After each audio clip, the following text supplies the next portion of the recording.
دیکھو اللہ نے ہمیں کس لیے بھیجا ہے کہ قرآن کی خدمت کریں، اللہ کی محبت و معرفت حاصل کریں، اور یہ ہم کام کر کے نہ جائیں، کوٹھیاں کاریں جائیدادیں بنا کے چلے جائیں تو اللہ خوش ہوگا؟ الذی خلق الموت والحیات لیبلوکم ایکم احسن عملا، ہم نے موت اور زندگی اس لیے بنائی دیکھے کون بہترین کام کر کے آتا ہے۔ تو آج یہ اچھا غیر ضروری رکاوٹیں کیا ہیں دعوت کے غم میں؟ کہ غیر ضروری ہماری مصروفیت، گلی میں جاتے جاتے 1 گھنٹہ گپے لگاتے ضائع کر دیں، موبائل کے اوپر بات کرو ساری رات موبائل پہ فضول باتیں کرتے ہوئے وقت ضائع کر دیں۔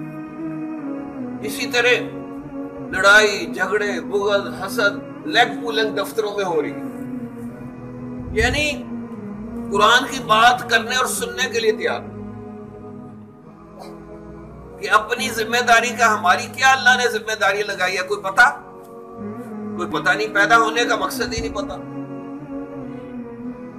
تو حتیٰ کہ ضروریات کو مقصد بنا لیا، مقصد کو ضرورت جتنی بھی اہمیت نہیں دے۔ وہ جی کھانا کمانا بھی تو ہے، بھی کھانا کمانے کے لیے تو اللہ نے دنیا میں نہیں بھیجا نا، تمہیں تو بڑے مقصد دے کے بھیجا ہے کہ اللہ کی محبت حاصل کرو، معرفت حاصل کرو۔